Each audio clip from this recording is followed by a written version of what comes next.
we are aiming for an upper middle income status. Tama ba? Tama. Tama, no?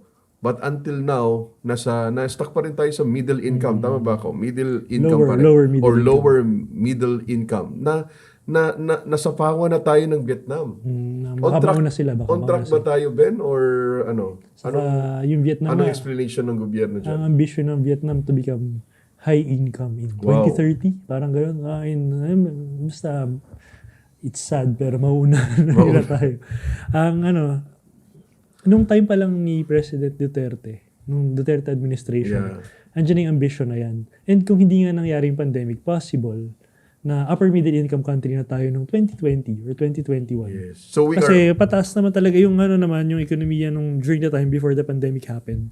Pataas talaga. Okay naman tayo. We have lower poverty rate, diba? Tama. And high employment rate. Correct. Oh, see, kasi Totoo din naman yan. Siyempre, binibida mo yun nung nandun ka sa PCO.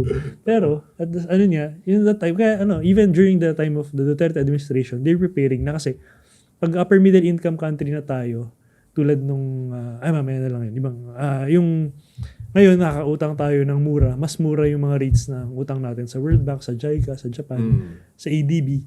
Pero kapag ka-upper middle income country na tayo, mas bababa na yan. Saka pati yung kung gaano kadami mga utang natin, liliit na rin yun. Parang bababa yung threshold. So, nagpe-prepare na actually sila niyan. So, ano nga yung mga pwedeng gawin? Pag hindi tayo pwede umutang ng husto, ito naman ngayon, take advantage naman ng Pilipinas, utang ng utang, di ba? Yeah.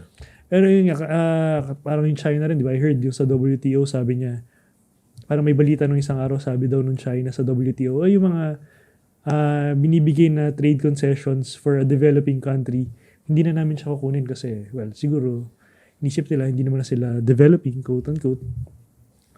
They're a giant economy. Parang ganun din yung mangyayari dyan. Ang target na ito sa Pilipinas by 2028, basta bago matapos ang administration na to, mangyayari na, feeling namin mangyayari. Kasi nga, itong huli, yung dun sa huling report ng World Bank noong June or July, konti lang tayo yung diferensya. Pero yan, nangusan tayo ng, yung Vietnam, kung tayo, muntik-muntikan na. Yung Vietnam talagang konting-konti lang, muntik na silang upper middle income country. Okay. Paano ba makukuha yan? Paano ba paano ba yung criteria niyan? May computation dyan yung World dapat Bank. sa per capita income, di ba? GNI pa nga eh. Hindi, correct, per capita income.